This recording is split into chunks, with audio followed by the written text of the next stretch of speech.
तो दोस्तों, क्योंकि रिश्तों के भी रूप बदलते हैं कि आज के एपिसोड की शुरुआत वहीं से होती है जहां कार्तिक अंगद से कहता है कि दोनों एवी के फैन हैं तो साथ बैठकर बातें करेंगे। तभी अंगद कहता है कि वो भी चलना चाहता है लेकिन अगले दिन कंसर्ट है। ये सुनकर कार्तिक हंसते हुए कहता है कि वो तो ऐसे बात कर रहा है जैसे अगले दिन उसी को जाकर कंसर्ट में गाना गाना हो।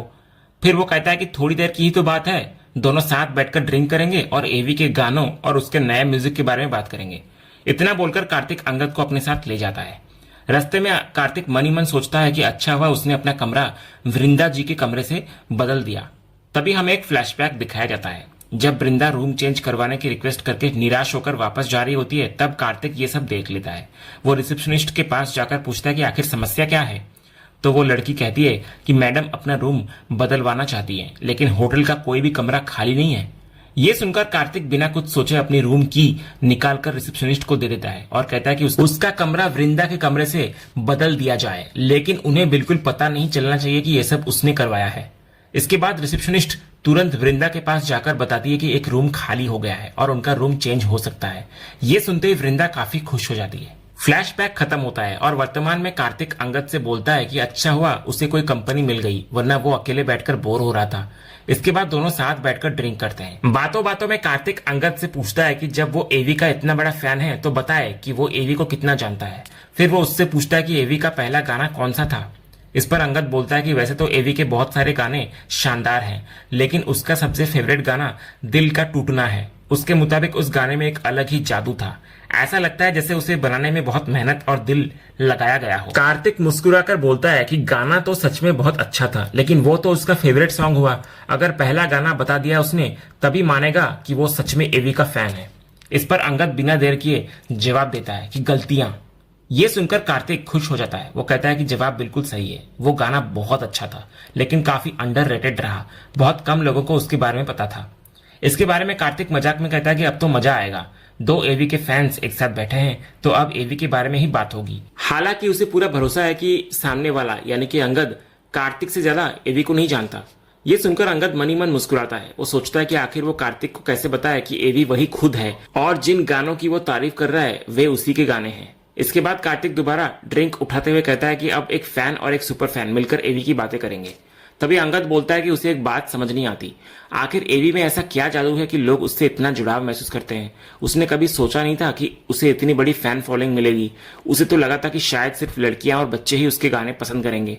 लेकिन कार्तिक तुरंत उसकी बात को काटते हुए कहता है कि ये कैसी बातें कर रहा है वो और अंगद भी तो लगभग एक ही उम्र के हैं। इतना ही नहीं, उससे छोटे और बड़े लोग भी एवी के गाने सुनते हैं क्योंकि वो दिल से गाता है। कार्तिक आगे कहता है कि जब भी वो एवी का कोई गाना सुनता है उसे उसमें एक पर्सनल टच महसूस होता है। हर गाने में एक अलग सी फीलिंग और अपनापन होता है। यहाँ तक कि उसने तो अपने प्यार का इजहार भी एवी के गाने पर ही किया था। ये सुनकर अंगद हैरानी से पूछता है कि किसको, लेकिन कार्तिक बात को टालते हुए कहता है कि वो कहानी फिर कभी सुनाएगा। इस पर अंगद कहता है कि अगली बार मिले या ना मिले कौन जानता है। आज वो पहली बार उसकी बात मानकर उसके साथ बैठा है तो अब कार्तिक भी उसकी बात माने और पूरी कहानी बताए उसके लव स्टोरी के बारे में। आखिरकार कार्तिक कहने लगता है कि जब उसने अचानक उस लड़की को प्रपोज किया तो वो पहले गुस्सा हो गई थी, लेकिन बाद में एवी के कंसर्ट में एक इमोशनल गाना सुनते ही उसके चेहरे पर मुस्कान आ गई। सब कुछ बहुत अचानक हुआ था। अंगद पूछता है कि वो कंसर्ट कहाँ हुआ था। कार्तिक कहता है कि वो जमशेदपुर का कंसर्ट था। ये सुनकर अंगद बोलता है कि मतलब ये तो अभी कुछ ही दिनों पहले की बात है। कार्तिक कहता है कि हाँ, वो उसकी फैमिली के साथ वहां आई थी। उस समय गाना भी काफी इमोशनल था और माहौल भी ऐसा बन गया कि वो लड़की भी भावुक हो गई। ये सुनकर अंगद उसको बधाई देता है, लेकिन कार्तिक हंसते हुए कहता है कि अभी कंग्रेचुलेशंस देने जैसी कोई बात नहीं है क्योंकि अभी तक कुछ हुआ ही नहीं। अंगद पूछता है कि उसका क्या मतलब है, तो कार्तिक बोलता है उसका प्यार अभी भी वन साइडेड है। वो उसे पसंद करता है लेकिन सामने से अभी तक कोई जवाब नहीं मिला। अंगद पूछता है आखिर दिक्कत क्या है। इस पर कार्तिक कहता है कि असल में एक गलतफहमी की वजह से सब कुछ बिगड़ गया और उसमें सबसे बड़ी गलती उसी की थी।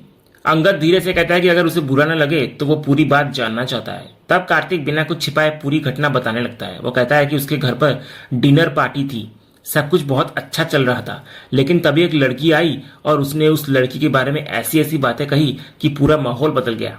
हालांकि वो मिताली का नाम नहीं लेता। ये सब सुनने के बाद अंगद पूछता है कि फिर उसने क्या किया, तो कार्तिक अफसोस के साथ कहता है कि यही तो सबसे बड़ी गलती थी, उसने कुछ भी नहीं किया। वो सब कुछ अपनी आंखों के सामने होते देखता रहा लेकिन कुछ बोल नहीं पाया। उसे पूरा यकीन है कि वो लड़की चाहती थी कि वो उसके लिए खड़ा हो, लेकिन वो चुप रहा। अगर उस समय उसने उसका साथ दिया होता तो शायद उसकी इतनी इंसल्ट नहीं होती। कार्तिक की बात सुनकर अंगद कुछ पल के लिए शांत होता है। अंगद बोलता है कि गलती तो कार्तिक से हुई है, लेकिन उससे भी कई बड़ी गलती कभी उसी से हुई थी।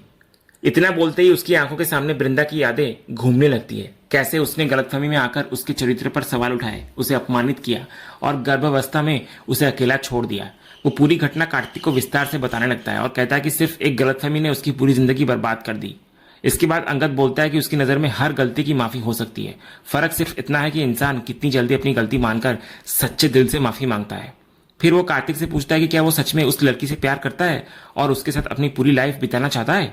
तो कार्तिक बिना किसी झिझक के कहता है कि हाँ बिल्कुल, वो उसको बहुत पसंद करता है, तभी तो उसने उसे प्रपोज किया था। फिर वो मुस्कुराकर बोलता है कि जब किसी से प्यार हो जाए तो इंसान का दिल दिमाग उसी में उलझा रहता है, काम करते हुए भी वही याद आता है। उसे पूरा यकीन है कि अंगद भी इस एहसास को समझता होगा।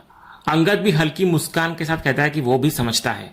इतना बोलते ही उसे अपनी और वृंदा की पहली मुलाकात याद आ जाती है, जब पहली बार उसे उससे प्यार हुआ था। फिर वो कार्तिक से कहता है कि वो उसकी फीलिंग्स अच्छी तरह समझ सकता है, इसलिए ज्यादा सोचने में समय बर्बाद वो ना करे और जाकर अपने दिल की बात उस लड़की से कह दे। लेकिन कार्तिक कहता है कि अब ये इतना आसान नहीं है, उसने एक बार कोशिश की थी लेकिन अब हालात बदल चुके हैं। इस पर अंगद उसको समझाता है कि जब दिल को पता है कि वो क्या चाहता है तो फिर पीछे हटने का कोई मतलब ही नहीं। उसे जाकर साफ साफ बता देना चाहिए कि वो उससे प्यार करता है और हमेशा उसके साथ रहना चाहता है। इसके बाद अंगद कहता है कि पिछली बार उसने एवी के कंसर्ट में उसे प्रपोज किया था और अगले दिन कल भी फिर एवी का कंसर्ट है। हो सकता है ये भगवान का इशारा हो, अगर वो उसे वहां लेकर जाए और पूरी दुनिया के सामने अपने प्यार का इजहार करे तो शायद सब कुछ ठीक हो जाए। लेकिन कार्तिक उदास होकर कहता है कि यही सबसे बड़ी परेशानी है। वो कहता है कि वो जानता है कि अंगद भी एवी का फैन है, लेकिन सच ये है कि अब वो लड़की एवी के गाने पसंद नहीं करती। एवी से जुड़ी हर बात उसके लिए एक सेंसिटिव मैटर बन चुकी है। ये सुनकर अंगद हैरानी से पूछता है कि आखिर एवी से इतनी नफरत क्यों।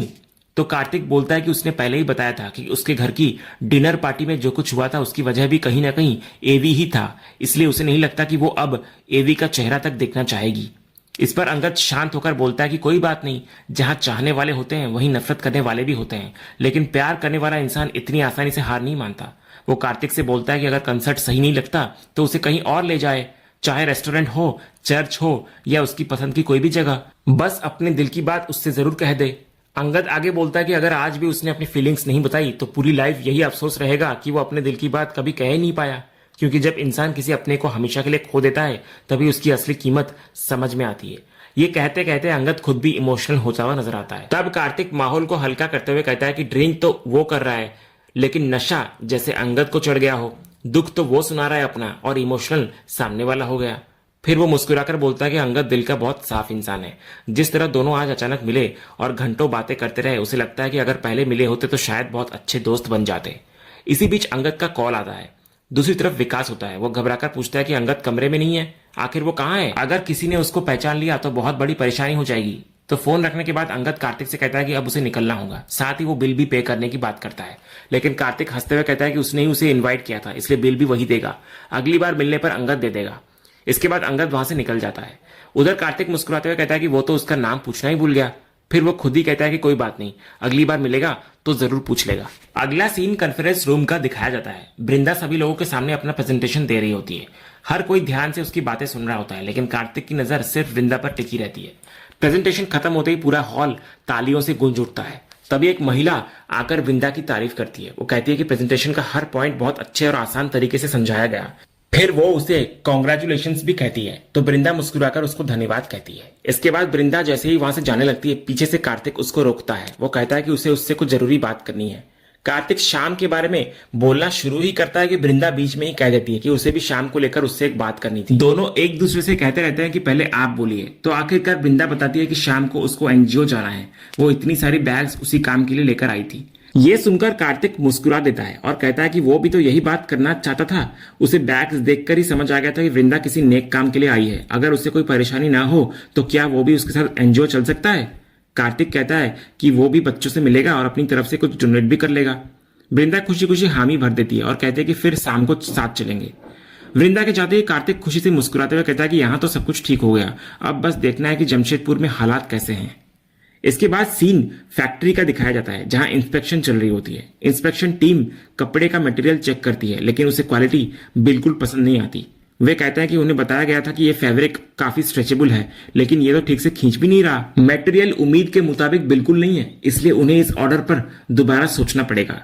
हेमंत तुरंत उन्हें रोकते हुए कहता है कि शायद किसी एक लॉट में समस्या आ गई हो, वो अभी तुरंत दोबारा जांच करवा देता है, इसलिए वे लोग थोड़ा रुक जाएं। लेकिन इंस्पेक्शन टीम कहती है कि वो अगले हफ्ते फिर आएगी, तब तक सारी कमियां ठीक कर ली जाएं। उनके जाते ही वीरेन परेशान होकर हेमंत से पूछता है कि आखिर ये सब कैसे हो गया। ऋतिक भी कहता है कि उन्होंने हमेशा वाला प्रोसेस ही फॉलो किया था, मशीन्स भी अपग्रेडेड है, फिर ऐसी समस्या क्यों आई। हेमंत गंभीर होकर बोलता है कि वजह चाहे जो भी हो, लेकिन अगर मटेरियल खराब निकला है तो कहीं ना कहीं रॉ मटेरियल में भी दिक्कत हो सकती है। इतना सुनते ही नॉयना बीच में बोल पड़ती है। वो कहती है कि क्या हेमंत का मतलब है कि उसके रॉ मटेरियल में कोई कमी है। वो याद दिलाती है कि उस मटेरियल का पैटेंट उसी के पास है और कई दूसरी फैक्ट्रीज भी वही मटेरियल इस्तेमाल करती हैं। आज तक किसी ने शिकायत नहीं की, इसलिए बिना वजह उस पर आरोप लगाना ठीक नहीं है। नॉयना उल्टा हेमंत पर ही सवाल उठाते हुए कहते हैं कि उसे लगता है कि गलती उनकी फैक्ट्री की है और अब अपनी कमी छिपाने के लिए उस पर इल्जाम लगाया जा रहा है। यह सुनकर हेमंत भी गुस्से में कहता है कि गलती मानने के बजाय दूसरों पर आरोप लगाना उनकी आदत है। अगर सच में गलती हुई है तो उसको स्वीकार करना चाहिए। वो आगे बोलता है कि वे लोग वीरानी परिवार से हैं, जहां एथिक्स और मोरलिटी के साथ काम करना सिखाया जाता है। हेमंत की बात सुनकर नॉयना सख्त लहजे में कहती है कि यहाँ मोरलिटी की नहीं बल्कि प्रोफेशनलिज्म की बात होनी चाहिए। अगर पर्सनल बातें शुरू हुई तो मामला और बिगड़ सकता है। हेमंत भी पलटकर कहता है कि कम से कम उसे इस बात का एहसास तो है कि हालात बिगड़ सकते हैं। हेमंत की ये बात सुनकर नॉयना बस चुपचाप उसकी तरफ देखने लगती है और इसी सीन के साथ आज का ये एपिसोड यहीं पर खत्म होता है। तो दोस्तों, आपको आज के एपिसोड का अपडेट कैसा लगा, अपनी राय हमें कमेंट बॉक्स में जरूर बताइए। अगर आपको आज का ये वीडियो पसंद आया तो वीडियो को लाइक और शेयर जरूर करें और ऐसे ही लेटेस्ट एपिसोड के अपडेट्स जानने के लिए हमारे इस चैनल को सब्सक्राइब करना न भूलें और बेल आइकन को भी जरूर दबाएं। मिलते हैं अगले एपिसोड के अपडेट के साथ, तब तक के लिए धन्यवाद।